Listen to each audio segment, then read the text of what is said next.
Hello students, welcome to the online class of Swami Vivekananda Institute of Science and Technology. Today in the material science, one of the most important part, that is drawing of iron carbon diagram. Today I am going to discuss about it, and I am going to give you some clue, some tips and tricks that how to draw the iron carbon diagram quickly and easily, efficiently. So you just follow this video and you will never do any mistake while drawing the iron carbon diagram. As you can see that already I have drawn the x and y axis. The x axis is representing the percentage of carbon, and the y axis, that is the temperature. Okay, so what is your job? Right now what you have to do, you have to just bisect the y axis into equal parts.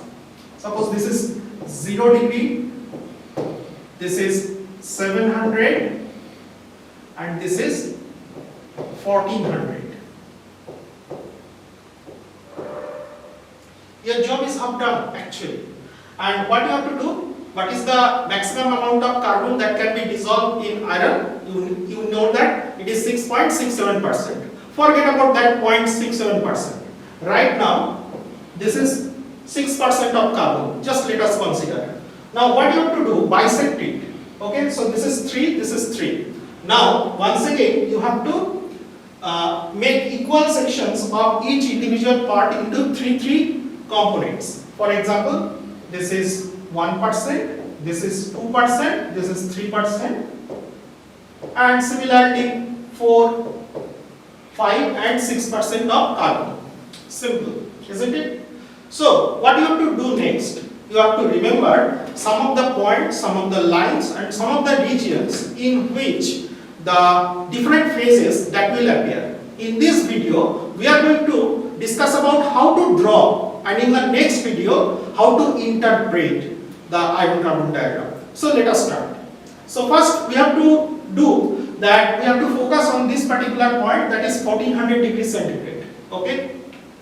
So we know that at 0% of carbon, that is 100% of iron, what is the maximum solubility limit of pure iron? We know very well, that is 1537 degrees centigrade, around 1537 degrees centigrade. So mark that particular point. So if from here to here, this is around 700 degrees centigrade, then with your assumption, because you will not get any graph sheet in the final examination, so just mark this point, this is 1537 degrees centigrade. Okay. Then you have to do one more thing, that is you have to mark one particular line which is equal to 1500 degree or 1493 degrees centigrade. Suppose it is here at this particular point, it is 1493 degrees centigrade. And the third point, that is at 1400 degrees centigrade. In some books you will find out that is 1399 degrees centigrade, that is also correct. But with this particular span, we cannot deviate that what is the difference between 1399 degree and 1400 degrees. So let us consider that it is around 1400 degrees centigrade. Okay. Now what you have to do? You have to consider this particular point, and this particular point. Forget about the topmost point. From the second and the third point, you just draw two individual lines, just like this. Just like this, very small points. So what is next? You just mark that where actually you are getting the 0.5%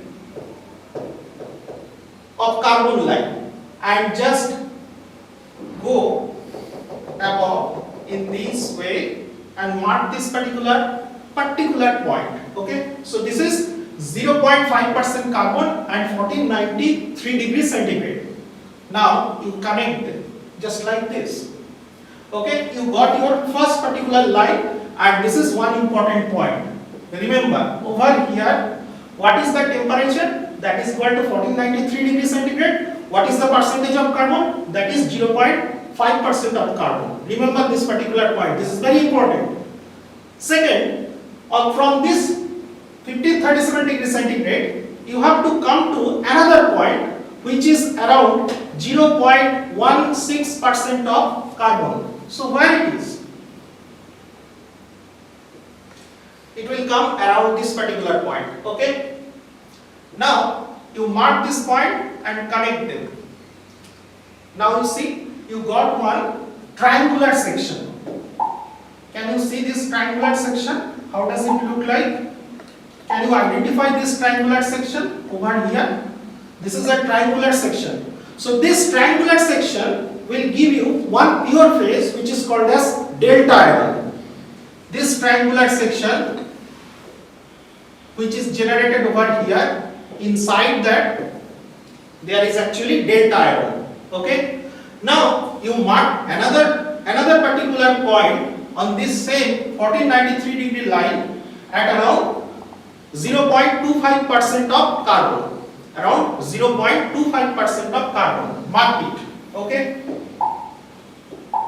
Anytime you may pause the video and repeat once again. So you connect these two lines. Clear? You got this point? Okay. Now there is another inverted triangle you are going to get, and another inverted, very small region, another inverted triangle you are going to get. Clear? Okay. Let us move forward. Now mark another particular line which is at around 910 degrees centigrade and 1147 degrees centigrade. 1147 degrees centigrade, very important line. So what you are going to do, you just draw a line, something like this, and keep on drawing over here. Okay. In the 1147 degrees centigrade, at around 2% of carbon, you connect this particular point from here to here with a curved line. And at around 4.3% of carbon, from this particular point, you connect with another curved line. Okay, clear? Now, over here, at 6.67% carbon, we know that is the maximum solubility of carbon in iron. You just draw another line and just do it. Simple. The top portion of the iron carbon diagram is over. Okay. So let us now move forward towards the 910 degree centigrade line. This is very important.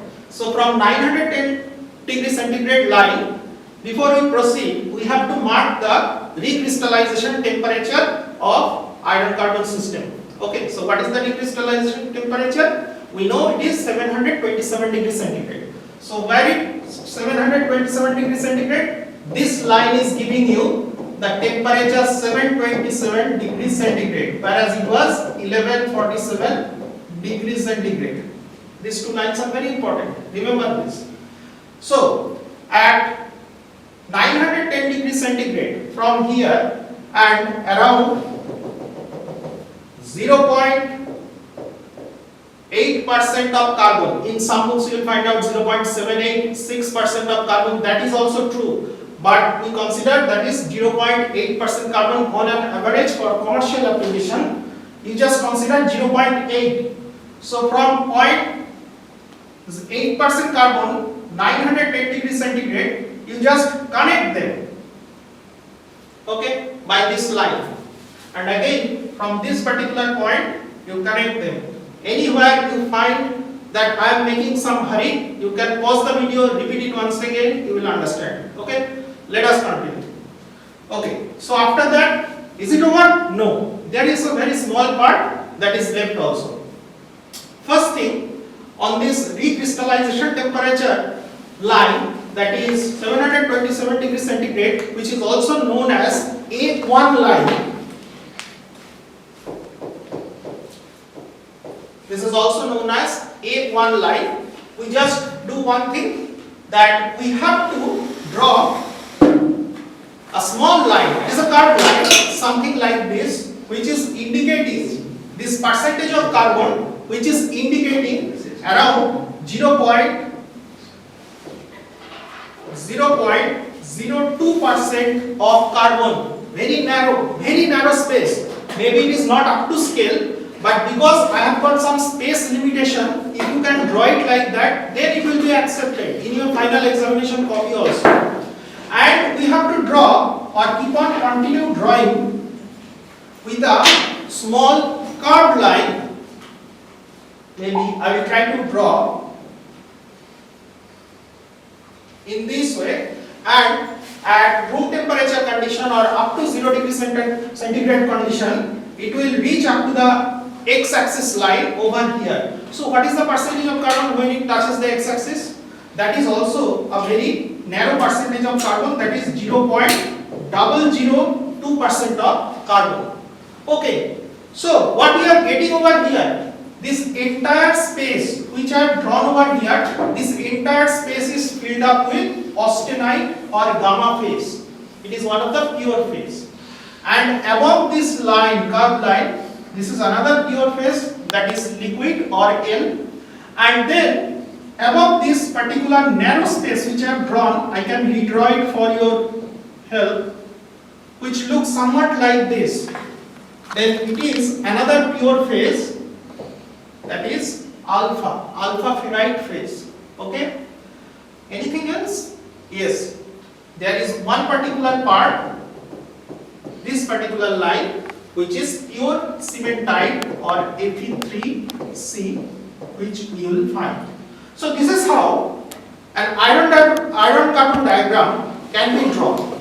So in this video, I have shown you that how to draw the iron carbon diagram, but I have not shown you that how to interpret and how to show the different locations and what is the significance of each individual part on this iron carbon diagram. That I will show you in the next video.